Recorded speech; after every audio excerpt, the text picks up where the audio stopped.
Boa noite. Boa noite, doutora Kíria. Boa noite, Boa professora Mariá. noite. Boa noite.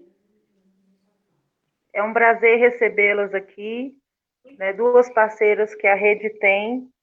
A professora Mariá já esteve com nós em algumas oportunidades, né? A doutora Kíria, nossa parceira de sempre. Eu acho que o tema de hoje é um tema muito importante, que nós vamos estar abordando os direitos nós, das mulheres, o feminismo e esse período de isolamento. Para dar início, eu gostaria de fazer uma pergunta para as nossas convidadas, porque quando nós falamos de direitos conquistados, vem muito pela luta do feminismo que as mulheres tiveram ao longo da história. E também é comum nós ouvirmos de algumas mulheres que não precisam do feminismo. Então, eu gostaria de abrir o nosso bate-papo hoje perguntando para a professora Mariá e para a doutora Kíria a opinião de vocês em relação a isso. Kíria, começa? Oi, boa noite. Pode começar, Maria, te aguardando. Olha que desafio falar de feminismo, né, para mulheres que não acreditam que o feminismo faz diferença na vida delas, e é justamente pelas conquistas feministas que elas podem se dar o luxo de não acreditar. Né? É muito complexo falar sobre a consciência de algo sobre o que as pessoas não têm consciência. Chegou para nós na bandeja, assim, chegou de mão beijada. Eu falo isso muito para minha filha. E tem uma frase que é muito dita nos filmes romanos, e é interessante naquele filme Gladiador. Todos os filmes que retratam a cultura romana, eles repetem muito essa frase, que parece que era uma frase comum. Você dorme com tranquilidade porque sabe que é amado. Numa sociedade bélica, né? O pai e a mãe têm consciência de que a guerra é constante. Saber se amado e protegido é realmente uma tranquilidade, e essa frase é dita em vários filmes. Né? Você dorme com tranquilidade, você dorme tranquilo, porque você sabe que é amado. Nós, mulheres do século XXI, temos essa vantagem, né? Nós temos essa capa, essa armadura. A gente sabe que a coisa já está encaminhada. Nós não podemos ser injustas com mulheres que não tinham esse universo, não tinham essa experiência, vivência, e tiveram que se lançar. Tem um filme, As Sufragistas, que eu acho que retrata de uma maneira muito o trabalho das mulheres. Elis, nós estamos falando de um contexto em que realmente é reconhecido como uma dos frontes do movimento feminista. Depois, todo tipo de texto, de produção acadêmica, de pesquisa, de trabalho, de atuação mesmo, no âmbito da militância política, mulheres que não admitiam os grilhões, até então, né, que nos submetiam. E hoje, eu estou dizendo hoje eu vi um vídeo de um rapaz que estaria sendo cogitado para ser ministro da Saúde, um rapaz formado em... Esqueci o nome dele aqui agora. Eu acho que eu esqueci de propósito, assim, o meu consciente... Seletiva. Memória seletiva. Esse rapaz, um rapaz jovem, bonito, bem formado, que inclusive ostenta ter vivido nos Estados Unidos, né, com o Olavo. Ele fala que as mulheres são inferiores, elas não têm capacidade de se posicionar politicamente porque elas são seduzidas facilmente. E como elas são seduzidas pelo sistema democrático, como as mulheres têm 50% de participação, elas têm acabado com a vida política porque elas não são capazes de compreender política. Elas só são seres muito sem condição, muito sem preparo, que são seduzidas. E ainda cita o exemplo do Collor. O Collor só ganhou a eleição porque ele era bonitão, e as mulheres votaram porque elas eram seduzidas por ele. Ora, O que eu pergunto para as mulheres que não acreditam em movimento feminista é qual a resposta que elas dão para um rapaz tão jovem, com esse tipo de convicção até a data de hoje. Eu assisti esse vídeo ontem, assisti esse vídeo hoje. Foi uma coisa gravada há pouco tempo. Ele é um menino bem nascido, como se diz, bem criado, bem formado, e ele tem certeza que mulher não podia participar do espaço público. Ele não acha que seja aceitável que uma mulher possa votar, porque ela estraga a democracia. Ele fala lá, na Grécia a democracia funcionava, e ele só fala bobagem sobre a Grécia. Eu como mulher, que sou professora da área de filosofia, posso dizer que ele só falou bobagem, em que pese eu ser mulher e não ter capacidade intelectual, segundo ele. Ele fala, na Grécia funcionou a democracia, a única real democracia da história. Mentira! Mentira, porque os plebeus, os estrangeiros e as próprias mulheres, elas não estavam na ágora votando leis. Então, sempre foi um sistema seletivo. E ele vem dizer o seguinte, depois que abriu espaço para as mulheres votarem, é que o sistema político degringolou, porque elas não são capazes. Elas são facilmente seduzidas por beleza. Olha como que as pessoas tratam a mulher ainda. Pessoas como esse rapaz, que eu esqueci o nome aqui. Ele quer dizer que nós...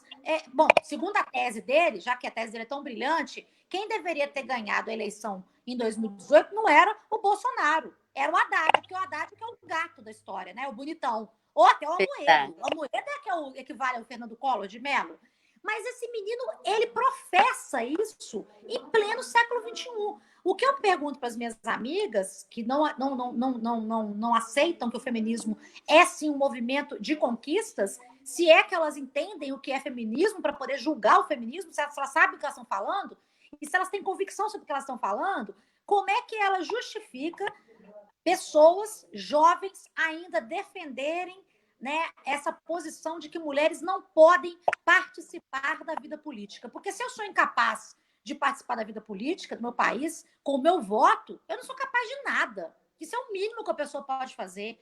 Então, o que eu tenho para responder, Ellen, inicialmente, quero ouvir a Kíria, sobre as pessoas que negam o movimento feminista, é que eu tenho que vir numa live aqui contrapor argumentos a um menino que quase tem idade para ser meu filho,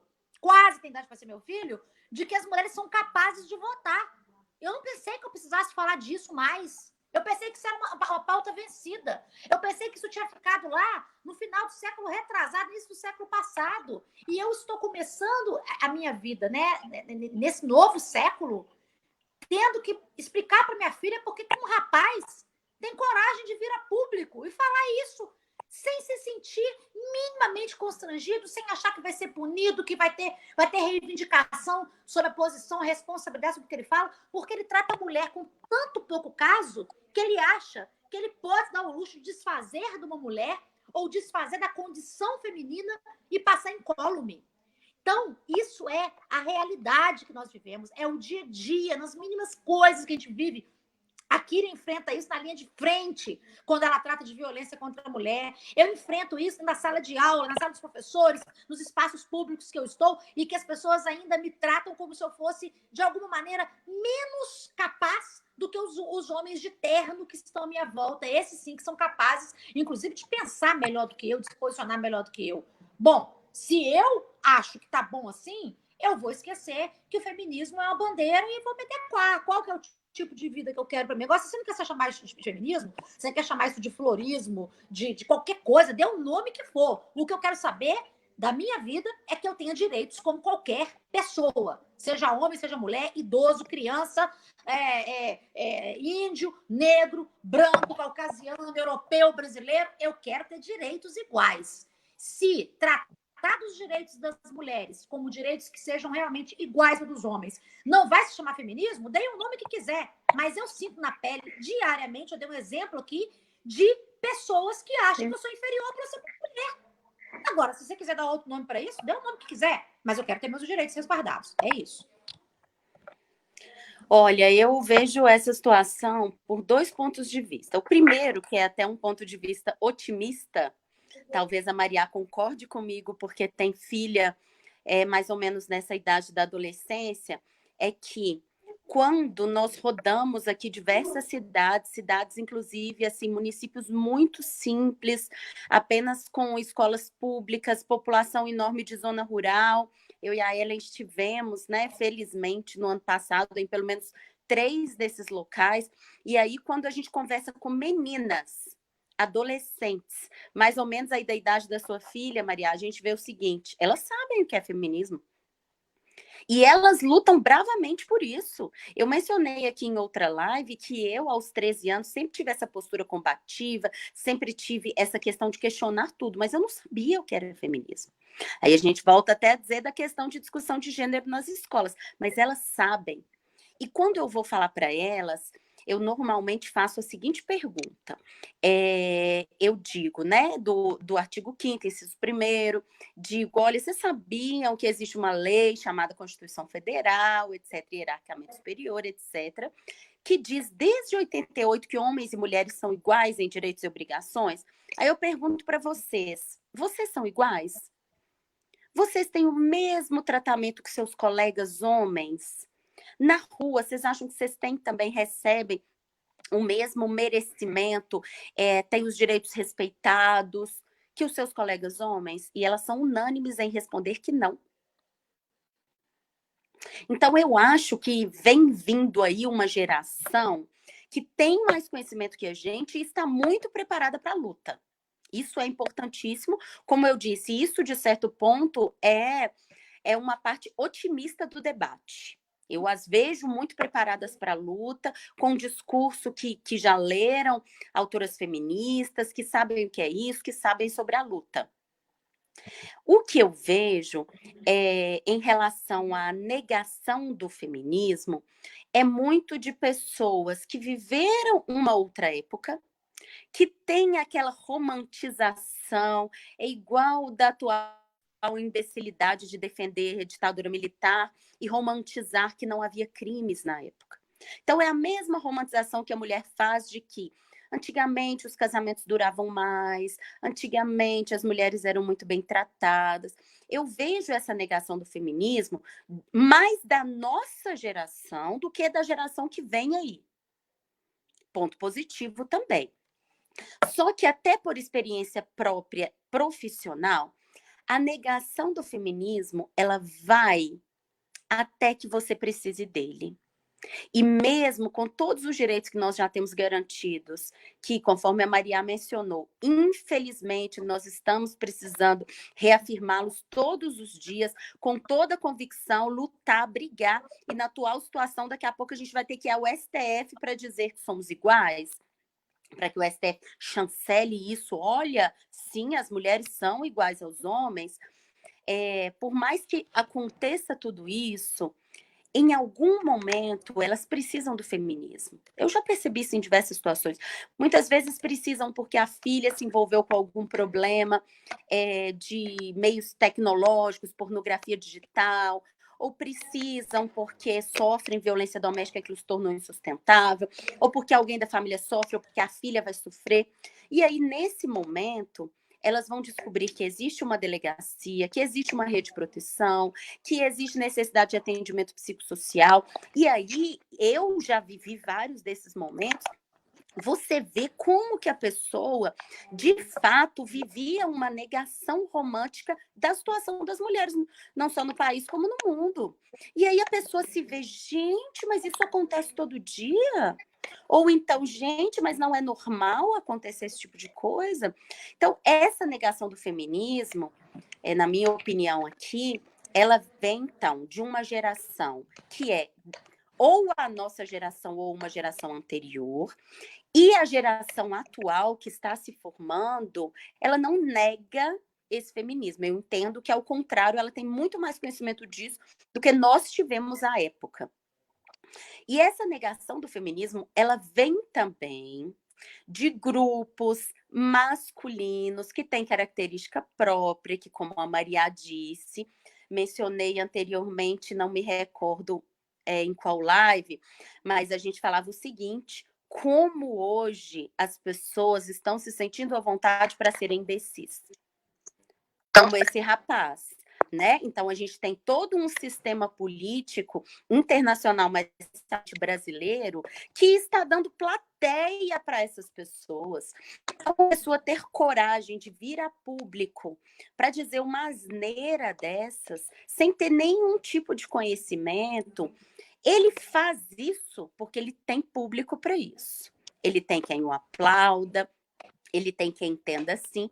E muitas vezes ele tem mulheres que também, sem nenhum entendimento sobre isso, repetem o que ele diz. Então, a nossa postura tem que continuar sendo de resistência, inclusive frente a esses negacionistas aí, se são homens ou mulheres, de debate, mas também, em muitos momentos, é até de superioridade, porque, como a Maria disse, como é que você vai discutir com uma pessoa dessa? Que em pleno 2020 entende que mulher não pode votar, ou entende que somos conscientemente inferiores a eles. Existem situações, então, que nem o debate resolve. Só a educação, né? Então, é quem está vindo depois dele vai discutir com ele, não vai se tornar plateia dele. É o que eu penso. Ellen?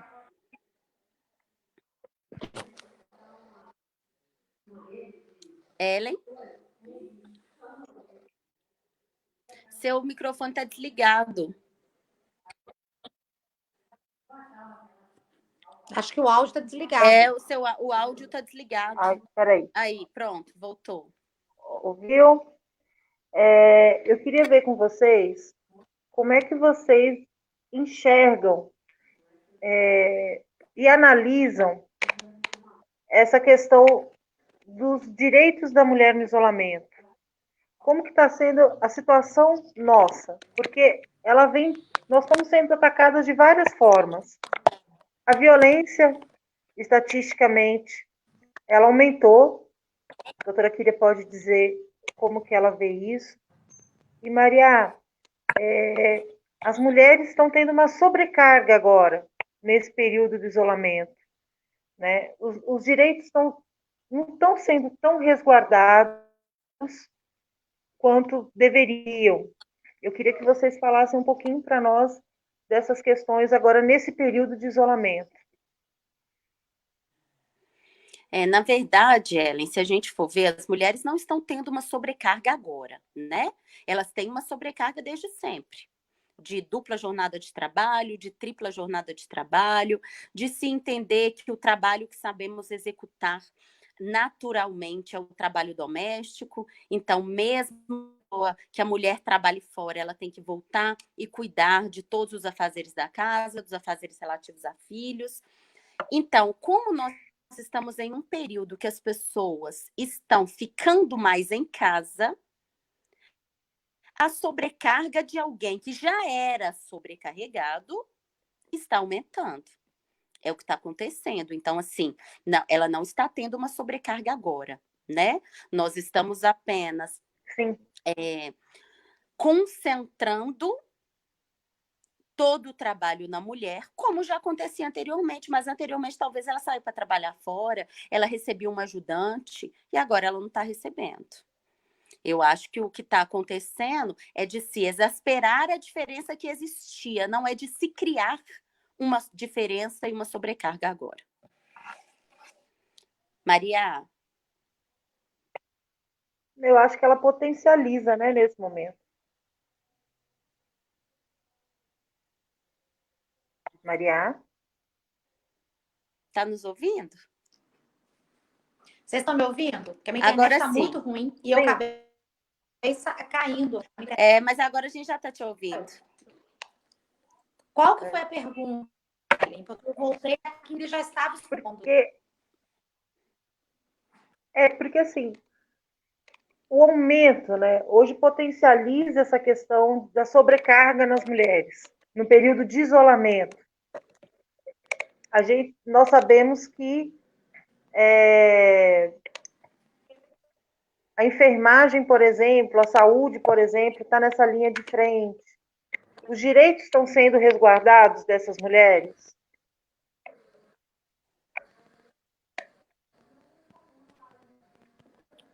Bom, você está me ouvindo? Tá dando para me Tá, ouvir? Tá tranquilo? tá dando para te ouvindo? ouvir. Aham.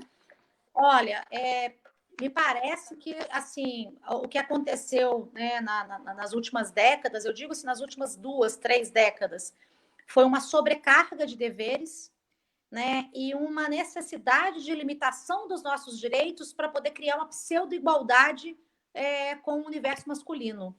Então, é como se, ao invés de respeitar a nossa condição de feminilidade, eu tenho batido muito nessa tecla de direitos de feminilidade, o que se pretendeu, e as legislações, infelizmente, vêm reforçado isso de alguma maneira, foi nos masculinizar. A mulher não quer deixar a condição dela de ser mulher para se tornar pessoa. Eu sou pessoa enquanto mulher que sou. Então, poucas conquistas foram, na verdade, efetivas nesse sentido. Você vai ver que no Brasil, o que nós comemoramos até hoje é a Lei Maria da Penha. Isso é muito pouco. Sim. Né? As pessoas hoje ainda questionam o fato do feminicídio ser que tem uma sociedade. No Brasil, nós temos uma sociedade tão machista, e é machista, sabe, que impõe à mulher todo tipo de restrição. Tem restrições mercadológicas, porque nós sabemos o que nós temos que enfrentar quando vamos para o mercado de trabalho. Ela tem restrições com relação ao exercício da sua feminilidade. Olha, se ela foi agredida, se ela foi violentada, se ela estava exposta. Ela não tem decoro. O comportamento dela é incompatível com a moral e os bons costumes. Tem até um vídeo que está correndo na internet com a Angélica, a apresentadora de TV Angélica, falando 1000 frases que povoam o universo feminino. Seja isso, não seja aquilo. Seja sedutora, não seja sedutora. Vista dessa forma, vista de outra forma. Então, o que houve, na verdade, para mim, não sei o que a Kyria pode trazer como, né, da experiência dela, porque a Kyria, ela ocupa um espaço que é tipicamente masculino. É muito mais fácil ser professora do que ser delegada. Então, com absoluta certeza, o nível de enfrentamento que a Kyria tem, cala de conforto, eu estivesse num nível mais confortável que a Kyria. Mas percebo uma necessidade de limitar a atuação da mulher, trazendo para ela mais ônus do que ela já tinha e justificando essa quantidade de ônus pela condição de ser mulher. Aí nós chegamos ao pior dos mundos, porque, como a Kyria falou, as gerações que vêm agora e que não sabem como que esse status de igualdade foi conquistado, elas tendem a romantizar o passado. E elas estão romantizando o passado porque o presente, de alguma maneira, não está respondendo ao que elas esperam como ideal de igualdade. Então, o que aconteceu, sob o ponto de vista de direitos, é que nós tivemos muito pouco sendo levado à agenda pública como direitos da mulher enquanto tal, e muitos ônus, e muitos encargos, e muitas exclusões para justificar o seguinte: se você quer estar em pé de igualdade com o homem, pague o preço. Eu não estou aqui para poder pagar preço pela minha condição, eu estou aqui para poder igualar a condição. Essa é a minha posição sobre isso, sobre direitos de feminilidade. Em relação à legislação, por isso que sempre que a gente vai falar sobre Lei Maria da Penha, eu opto por contar a história da Lei Maria da Penha, porque, como você disse, as novas gerações... Às vezes a gente fala nova geração, mas o que eu percebo é que, infelizmente, nem a nossa geração sabe o que foi isso. Não sabe que tudo é fruto de luta, não sabe quantas mulheres morreram para a gente conquistar o que conquistamos, e não sabem também que a própria Lei Maria da Penha veio muito tardiamente. Uma benesse não foi concedida sob essa condição. E pós-Lei Maria da Penha, o que nós temos de legislação que eu considero importante para o tema que trabalho, que é o da violência contra a mulher, é a Lei 12.845, que humanizou o tratamento à vítima de violência sexual. Essa legislação é importantíssima em relação ao trabalho. A gente pega um Código Penal que falava de abortamento legal em 1940, e aí ficamos sem regulamentação de lá até 2013, praticamente. Todas as regulamentações que existiam não tinham um teor, né, um filtro constitucional, ou não eram aplicadas pelos hospitais, não incluíam o sistema de saúde nisso. Então, considero também essa legislação importante, que do mesmo modo foi conquistada muito tardiamente e que ainda é de desconhecimento geral. Sobre legislações, outra coisa também que eu sempre menciono, inclusive para adolescentes, é que, infelizmente, a legislação não modifica a realidade. Se modificasse, a gente não precisaria estar aqui hoje, mais de 30 anos pós-Constituição, para tentar afirmar que somos iguais. Ora, está escrito que somos iguais. Se houvesse isso, e ainda hoje ter que ouvir pessoas me perguntando o porquê de uma Lei Maria da Penha, ouvir de pessoas que era necessário também uma legislação para proteger o homem, e etc, e etc. Então, isso também é muito complicado, mais de 10 anos pós-publicação de uma legislação que já veio muito tarde. Aí eu bato em outra tecla, que é a questão da educação, que eu disse. A Lei Maria da Penha diz, desde 2006, da necessidade de se discutir gênero em escolas.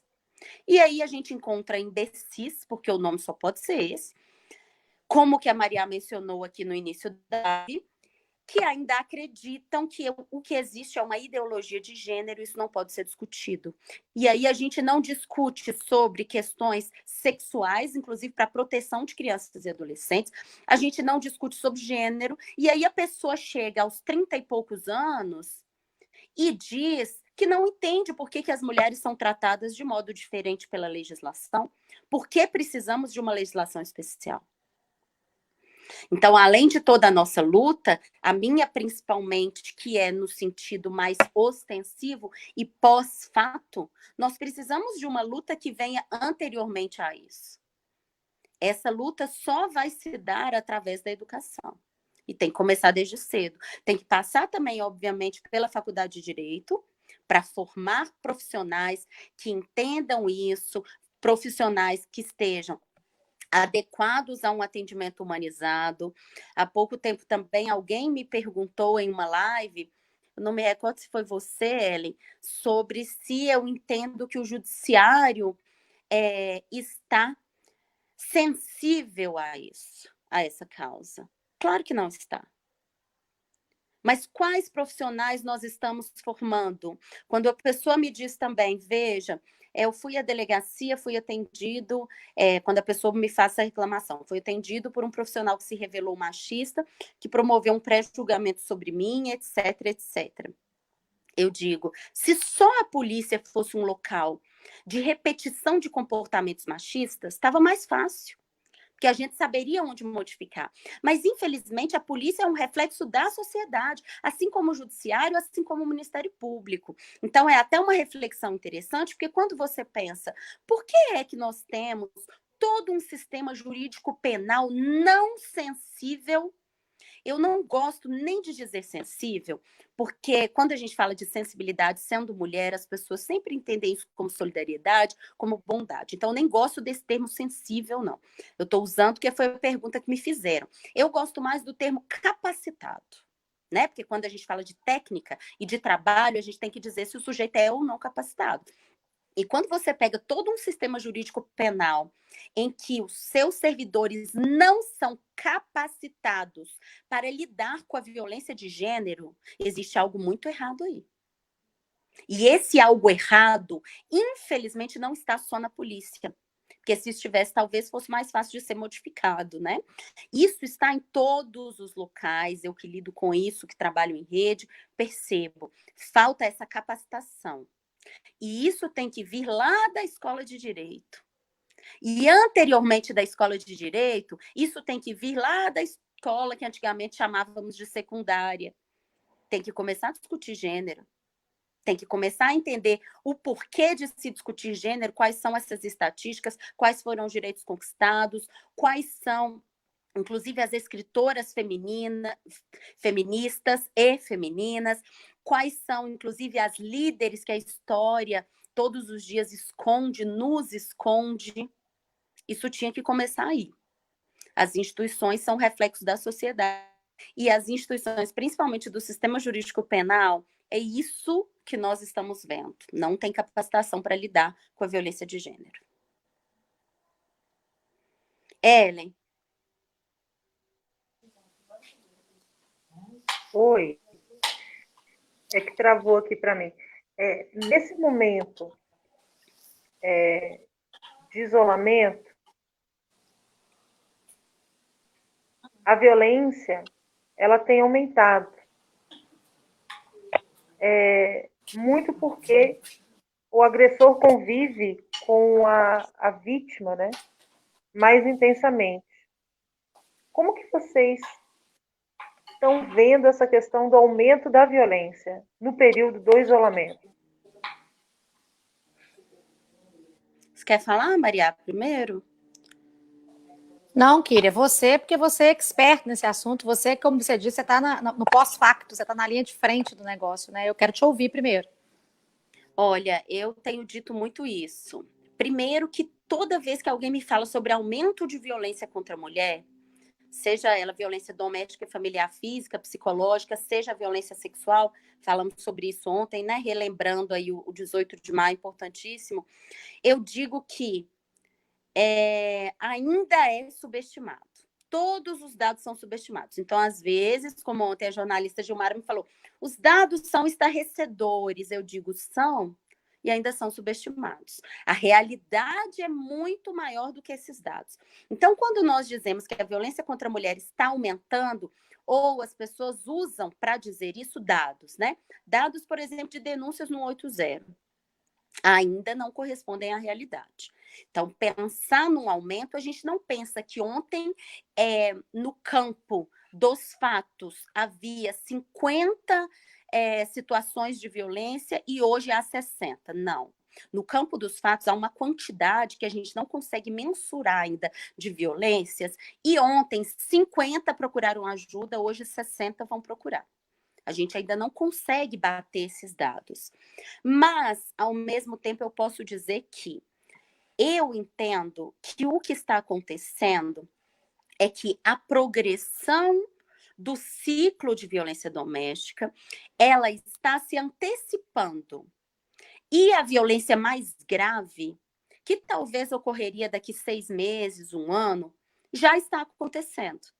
Então, situações em que já há um relacionamento abusivo, em que a violência já acontece, mas talvez ainda esteja no campo psicológico, patrimonial, e não chegou ao campo físico, mas vai chegar, porque esse é o caminho da violência doméstica e familiar contra a mulher. Se não for interrompido, inevitavelmente ele vai chegar a se tornar uma violência física, mas talvez não acontecesse nesse momento, ele passa a acontecer em função do isolamento. Então, eu não gosto quando as pessoas dizem que o isolamento está causando violência doméstica, ou quando as pessoas dizem que o isolamento, li reportagens sobre isso outro dia, aliado ao maior consumo de álcool, está causando violência doméstica. Mentira. O que está causando violência doméstica, e que causa desde sempre, é uma cultura machista que nos coloca como inferiores, que nos coloca como subordinadas e que nos obriga à obediência. Quando há uma desobediência, ainda que pequena, acontece o primeiro ciclo de violência. E esse ciclo, ele vai progredir, ele vai aumentar, ele vai passar pela violência psicológica, do campo de constrangimentos, humilhações, vai chegar a ameaça e vai chegar à situação de violência física. O isolamento, como deixa as pessoas mais próximas, apenas faz com que esse ciclo, como eu disse, se antecipe em um relacionamento que já é abusivo. Então, o isolamento não está tornando as pessoas agressivas ou não está criando violência doméstica. Está apenas antecipando esses ciclos. Maria. Bom, eu acho que essas questões que são... Vocês estão me ouvindo? Está ouvindo? Está ok? Sim. Essas questões trazidas pela Kíria me levam a refletir sobre, né, o quanto que o isolamento potencializa. Que ela está falando, está antecipando, mas era fatal que acontecesse, porque você vai numa crescente de tipos de violência. E existem sutilezas na vida de casais que a cultura ocidental cristã tem uma dificuldade enorme de enfrentar. É como se o sagrado manto do matrimônio, pois de nos cobrir, criasse para o marido determinadas prerrogativas que, inclusive, eram declaradas como direitos no Código Civil anterior. Né? Então, uma questão que eu vejo que está sendo agora talvez mais visibilizada e que a gente sempre evitou discutir é sobre o direito à intimidade feminina. A mulher, ela tem direito a não desejar, ela tem direito a não querer se relacionar, ela tem direito a não se atrair em determinados momentos da vida dela matrimonial. E os homens tendem a achar que a mulher ela é uma maquininha de satisfação, que dado o desejo deles, né, eu tenho que estar disponível para realizá-los. Esse é um dos temas que mais me interessam hoje, Kíria e Ellen, e que eu tenho chamado, Kíria, propositalmente de estupro marital. Até porque a Maria da Penha prevê essa possibilidade, né, de defesa da mulher contra direitos sexuais ou contra uso de direito sexual. No momento de isolamento, você vai ver todo tipo de piadinha sobre lá em casa, agora nós vamos ter um bebê, né? O marido que está satisfeito com a mulher que está mais à disposição, ou o marido que está pedindo a Deus para poder terminar a quarentena porque a mulher não para de falar na cabeça dele, porque a mulher para mais nada além do que no cotidiano ela presta a ele como serviço. Eu tenho visto várias piadas sobre isso, sabe? Brincadeiras de péssimo gosto, que mais uma vez coloca a feminilidade na fêmea. E na feminilidade, atributos de uma pessoa que é dotada de feminilidade. Então, nunca foi tão oportuno, e aí para mim, Kíria, o isolamento tem exponenciado isso mesmo, tem maximizado esse drama. Nunca foi tão oportuno discutir sobre direito à intimidade. A mulher não tem que estar à posição para atender demandas íntimas o tempo todo. Ela tem uma vida individual e ela tem uma intimidade que só pertence a ela. Ela não doou isso para o marido porque casou com ele, não. E eu vou te dizer que eu não vou falar aqui em termos de porcentagem, não, mas muitos homens acham que pelo fato de ter casado, a mulher está à disposição dele o tempo todo, basta ele querer. E isso é algo que as pessoas não conversam, não discutem, porque isso constrange. Porque isso entra na intimidade da mulher, porque isso diminui a mulher, porque a mulher não é a pessoa atraente, interessante, talvez a amante que está fora da casa venha ser, criando disputas totalmente legítimas entre as mulheres. Eu participo de grupos de mulheres e eu vejo cada relato, eu fico assim, horrorizada do quanto que a mulher se sente submissa, obrigada a atender, porque senão ele vai me trocar por outra. Se ele vai me trocar por outra, puxo, que bom que ele vai atrás da outra. Vai ficar com ela, então, porque eu não sou só isso. Então, eu acho que nesse momento de isolamento, um tipo de violência que tem que ser discutido é a violência íntima. É a insistência desagradável, é a coação psíquica sobre a mulher, sob o ponto de vista do partilhamento da vida sexual dela.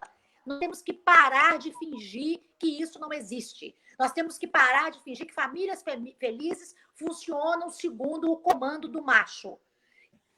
Que famílias felizes são famílias conduzidas pela falocracia. E isso reflete nos mínimos detalhes da vida da gente. Inclusive na alcova.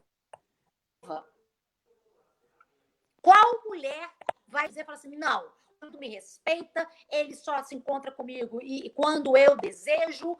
Eu lembro que eu vi um vídeo há pouco tempo na internet que a mulher estava discutindo com o marido um filme de estupro, que estavam assistindo uma cena de estupro, era um filme sobre estupro, e a pouco ele estava demandando ela de maneira insistente, desagradável e até ativa, como se ele não estivesse replicando o que eles acabaram de discutir. Então, eu discuto o que acontece fora do meu quarto, da minha casa, mas dentro da minha casa eu tento banalizar essa situação. Isso, para mim, é uma banalidade né, quanto a um item importante da vida da mulher, especialmente as mulheres mais velhas, que estão casadas há muito tempo e que sofrem todo tipo de assédio dentro de casa. O marido trata essa mulher como uma máquina de fazer sexo. Nós temos que pensar sobre isso. Isso é grave.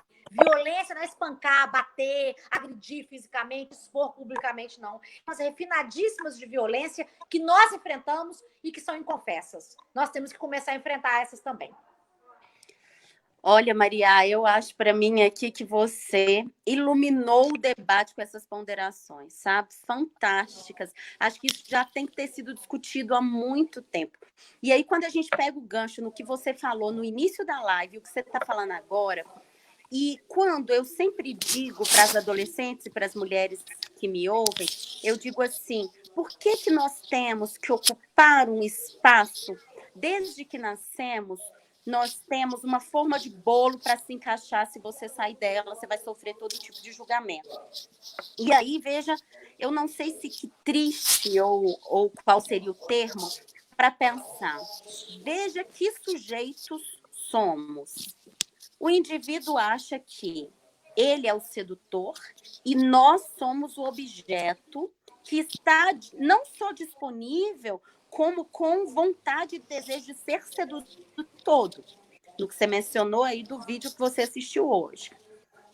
E aí, pensando nisso, você vê, então, a mulher casada ou a mulher que tem, né, o companheiro em união estável, ela, do mesmo modo que esse sujeito se referia aos objetos que ele acha que ele tem o superpoder de seduzir, desse mesmo modo, o sujeito acha que nós não temos vida própria, nós não temos vontade própria, nós não temos sentimento próprio, nem desejo próprio. Nós somos ali dentro daquele relacionamento um objeto disponível apenas para agradá-lo. E quando deixamos de sê-lo, volto a dizer, vem a situação de violência. E pior, ainda que seja uma violência, como a Maria mencionou, velada, que também é violência, essas violências psicológicas o tempo todo e que é ratificada pela sociedade. Quando dizem, por exemplo, por isso que ele procura outra, ele vai procurar outra, você tem que fazer isso para manter seu casamento, para manter seus filhos, para manter a harmonia do lar. Quem comanda, como a Maria mencionou, para a sociedade, uma família, não só economicamente, não só dando ordens, mas inclusive em relação à sexualidade, é e tem que ser o homem.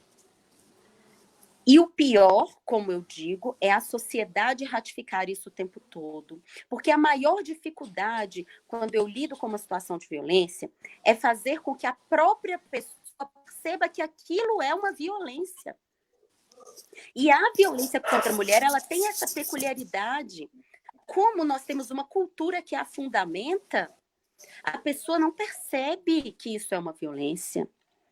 E a maioria das mulheres, quando nos procuram, diz ainda que já pensei em procurar, mas conversei com a minha mãe, conversei com a vizinha, conversei com uma colega de trabalho, e todas elas me desestimularam, sabe por quê? Porque disseram, isso também acontece comigo, isso acontece com todo mundo. Eu já ouvi situações como, isso vai acontecer com todo homem. Todo homem é assim. Ou você aceita ou vai viver sem ele. Isso é o que as mulheres ouvem todos os dias e é o que as leva a aguentar, suportar por anos esse tipo de conduta que a Maria mencionou aqui.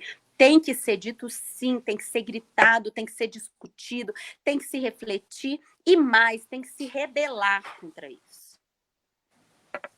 Ellen. Oi, é que eu estou vendo a Maria concordar. Maria, você gostaria de complementar alguma coisa? Eu acho que essa questão que a Kira está colocando, né, de a gente ser condicionada, nós somos condicionadas a banalizar o mal, usando aqui uma expressão da Hannah Arendt, né, a banalização do mal.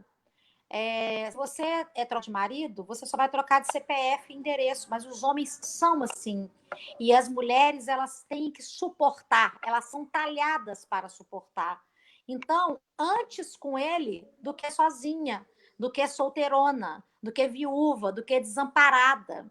Então, esse estabelecimento totalmente perverso de dependência da mulher com o homem não é uma dependência social, não é uma dependência econômica, porque tem mulheres que são mais plenas, até profissionalmente, até financeiramente, mais realizadas do que o marido, do que os maridos. É como se o marido fosse um cabide, né? Um tipo de artefato que tenha que sustentar a mulher psicológica dependente. Eu tenho um homem. Para poder ter um homem, tem um custo para isso. E esse custo não é só meu, é da minha amiga, é da minha mãe, vai ser da minha filha, foi da minha avó. E isso é mentira. Não existe custo para as pessoas estarem juntas porque querem estar juntas, porque se querem e se respeitam. É um absurdo de desrespeito tratar a mulher dessa forma reificada, objetificando a mulher, dizendo para ela que ela tem que atender a essas demandas se ela quer ter um parceiro. Parceiro não me violenta, parceiro não tenta fazer comigo o que eu não estou com vontade de fazer. Parceiro respeita o meu desejo. Então, nós temos que acabar, Kíria e Ellen, com essa pseudo-ideia, com essa pseudo... Isso não é verdade, isso é mentira. Isso é uma falácia narrativa de que as mulheres têm que suportar todas as investidas que são violentas, são violências psicológicas diárias, a conta-gotas, de você chegar em casa e falar, ai meu Deus, agora eu vou ter que dormir, eu vou ter que falar não pela milésima vez e vai me encher a paciência e de novo eu vou ter que justificar para ele que hoje quero e que ele não procure um amante por isso, porque amanhã eu posso vir a querer. Chega, gente! Isso é uma palhaçada. E nós vivemos isso, nós sabemos de histórias, nós sabemos como que as coisas acontecem debaixo do nosso teto e nós não queremos publicizar o debate. A violência contra a mulher continua sendo tratada como o marido que está afastado dela por decisão judicial e que não pode se aproximar porque tentou matar ela a facada. Que isso? A violência contra a mulher é muito mais do que isso. Eu sei das violências que eu sou na minha vida cotidiana por estar na posição de mulher, que o homem que está comigo, ou os homens com os quais eu me relaciono, jamais sofreram ou sofrerão da minha parte. E isso tem que ser brandido, e isso tem que ser dito, e isso tem que ser discutido mesmo, seriamente. Nós temos que parar de tapar o sol com a peneira, nós temos que parar de fingir que existe uma vida íntima idílica só porque você está casado com um homem e que pode te violentar várias vezes. E o pior, Kíria e Ellen, ele não tem consciência de que está violentando. Porque na narrativa tradicional, o papel dele é esse. E o meu papel é esse. E ponto. E não se discute. Então, assim, eu sou privilegiada de estar aqui agora.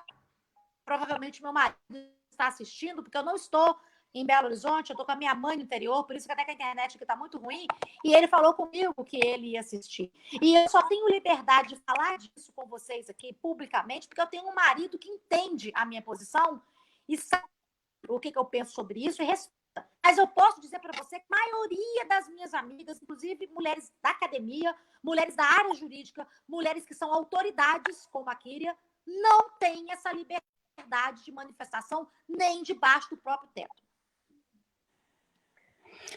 Olha, Maria, quando você fala sobre isso, para mim, igual eu estou dizendo, é tão gratificante porque, em verdade, é libertador. As pessoas precisam aprender a dizer não, as mulheres precisam entender o poder de se dizer não. E aí me veio à cabeça, quando você falou aí sobre não entender aquilo como uma agressão, ela não entende, ele também não, me veio à cabeça o seguinte, há pouco tempo falávamos sobre perfil de agressores sexuais. As pessoas ainda têm uma falsa ideia de que o agressor sexual é aquele sujeito que vai te encontrar na rua, desconhecido, que vai colocar uma arma na sua cabeça, vai praticar uma violência sexual. Essa violência sexual praticada por estranhos, ela é excepcional. A maioria da violência sexual praticada, tanto contra crianças e adolescentes, quanto contra mulher adulta, é praticada dentro de casa. Então, nós criamos, e aí vem todas as questões criminológicas por trás, né? Na nossa mente, um perfil de agressor. Perfil do agressor patrimonial, que nós sabemos qual é. Perfil do agressor sexual, como sendo esse sujeito desconhecido, etc., etc., que vai dar, que vai, de algum modo, te tornar inerte fisicamente para praticar o ato. Exceção. Exceção. A gente, muitas vezes, quer se proteger desse agressor cujo estigma temos em mente. Não é. A maioria do agressor sexual não é esse. Assim como a Maria mencionou, o agressor doméstico. A gente não quer ver o sujeito na posição do que consideramos bandido, né? Como as pessoas dizem, bandido bom é bandido morto, bandido isso, bandido aquilo. Mas o bandido nunca é filho de alguém. Marido de alguém, nem pensar, pai de família. Então, como é que nós vamos criminalizar e punir uma violência doméstica se o indivíduo, o sujeito de bem que está dentro daquela família, não pode ser o criminoso nem o bandido? Quem vai ser? A mulher, né? É o que a sociedade faz. É ela que negou o sexo, por isso ele a forçou. É ela que agiu de determinada forma, por isso ele a agrediu. Então, como a Maria mencionou aqui, o caso de você rotular o indivíduo como agressor doméstico, apenas aquele que deu 14 facadas e matou a mulher, ou talvez por sorte ela sobreviveu, esse agressor, ele não se formou ali, ele não se tornou agressor ali. Houve todo um ciclo e uma história anterior até chegar nas 14 facadas. E é nesse momento que a gente precisa agir, mas para a gente agir, as mulheres precisam tomar consciência de que estão, sim, vivendo uma situação de violência. E dizer não para aquilo é também procurar a responsabilização do sujeito e tentar fazer com que esse ciclo pare ali, naquele momento que provavelmente você vai ser julgada porque dirão que não, ele não é o agressor.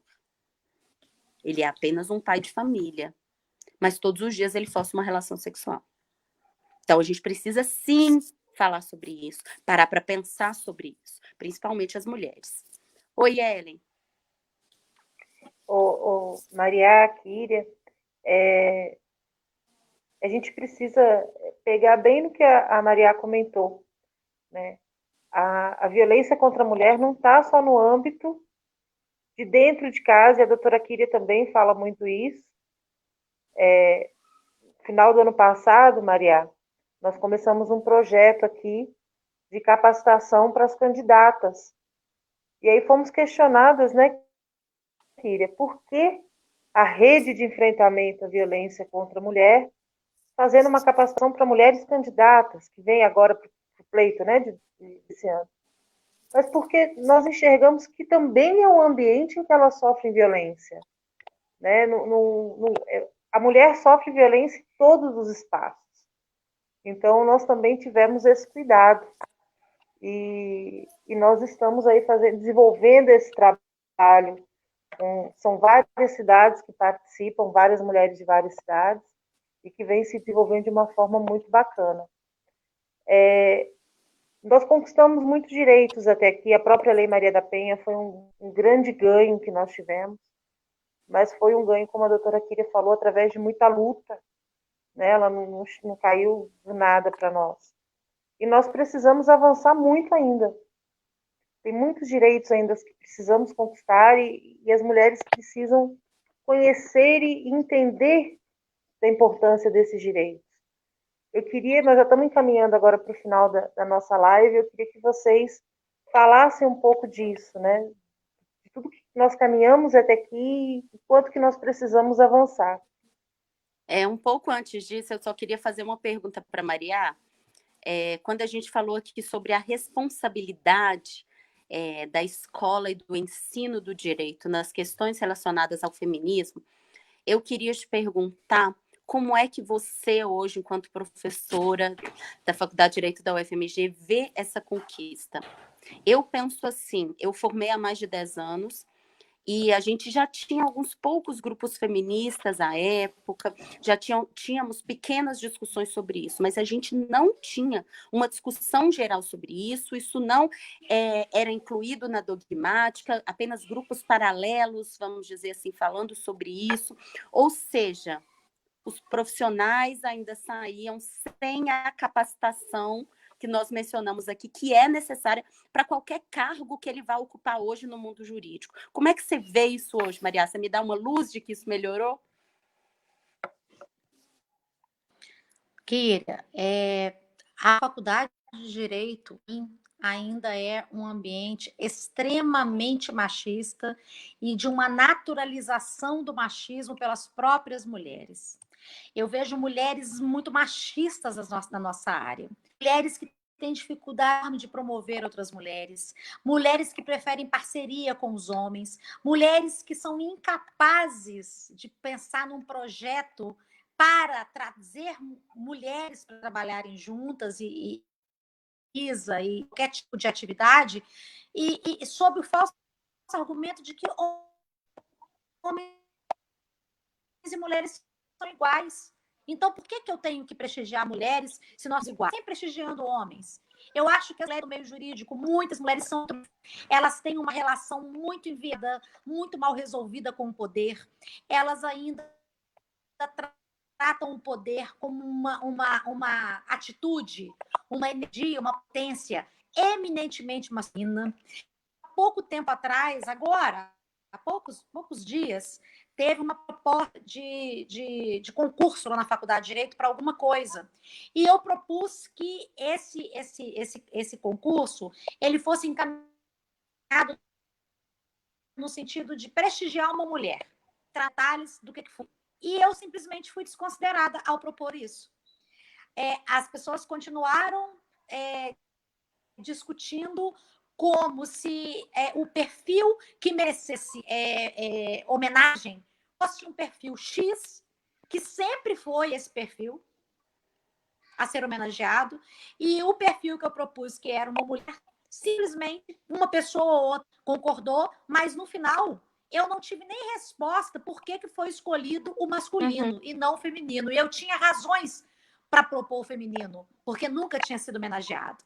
E simplesmente quem resolveu não se preocupou em me dar satisfação e entender que eu estava a homenagear uma mulher.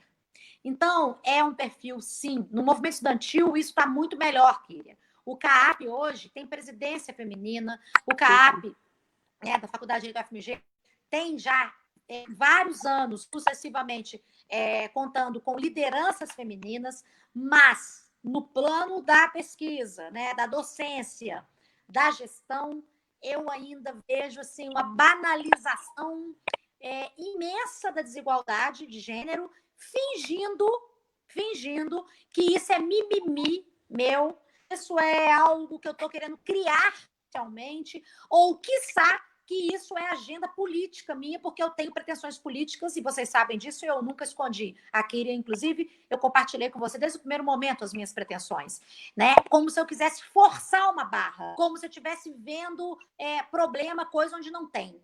Então, o que eu te digo, Kíria, é que eu espero que você volte para a Faculdade de Direito, que você venha aplicado para o doutorado, porque você tem capacidade para isso, você tem competência, você tem fôlego, você tem experiência, você tem cabedal, você tem conteúdo, você tem caminhada, você tem estrada para a gente tentar melhorar o que vejo hoje, que mais me exclui como mulher do que me inclui como feminista.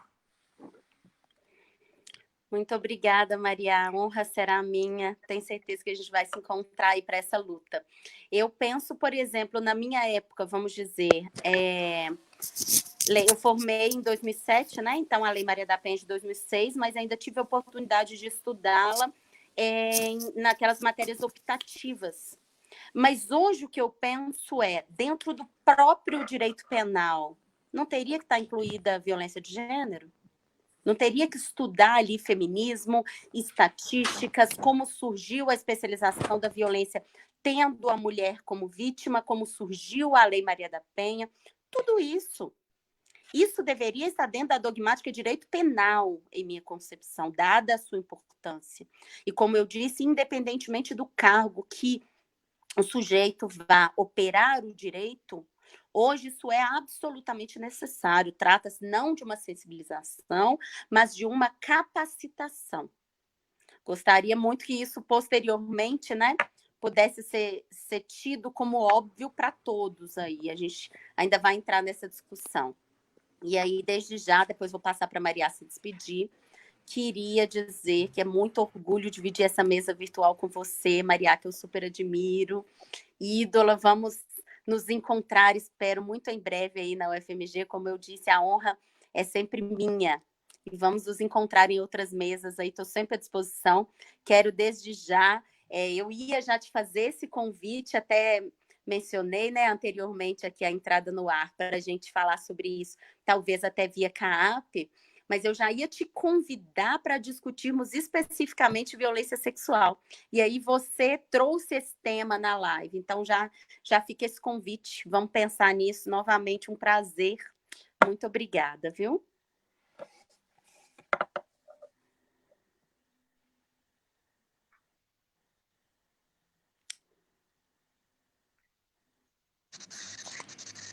Obrigada, Maria, gente. Obrigada, Ellen. Kíria, estamos aqui a postos. Você sabe que você é parceira eterna. É só você sinalizar que eu estou aqui no comando a postos, aguardando o seu chamado. E não tenho dúvida que a gente ainda vai fazer muita coisa boa junto, porque nós não somos o tipo de pessoa que se cala, que se acovarda, que aceita, né, as coisas como dizem que são. Eu quero provas de que elas são como devem ser, e não que são como são. E como delegada, enfim, você sabe o que prova vale. Nós somos a prova viva e o movimento feminista continua atuante, ele está extremamente qualificado. Nós não somos, né, um bando de desajustadas buscando o que nós nem temos ideia do que seja. A gente sabe exatamente de onde saiu, onde queremos chegar, como vamos chegar e o que faremos depois que chegarmos lá.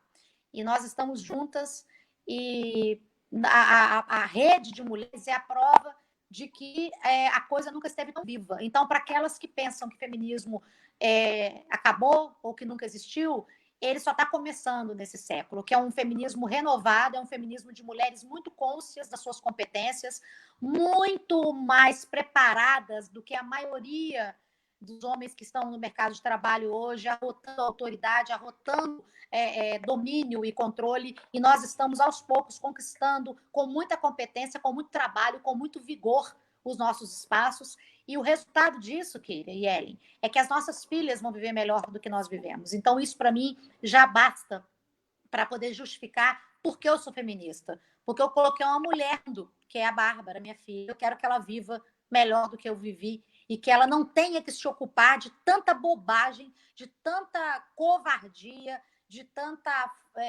forma de violência covarde que eu tenho que dar conta desde sempre, sem nem entender do que se tratava. A minha filha já sabe e não vai suportar. Então, por isso, já está justificado o meu feminismo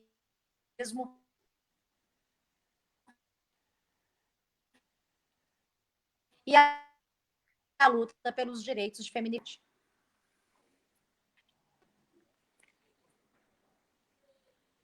eu queria finalizar a live dizendo que foi uma honra mediar essa mesa tão enriquecedora, né? Eu acho que não tem outra palavra para dizer, não sei, que foi uma honra estar com vocês duas aqui hoje. Agradecer imensamente a professora Maria, que logo que foi convidada, animou de participar com a gente, a doutora Kíria.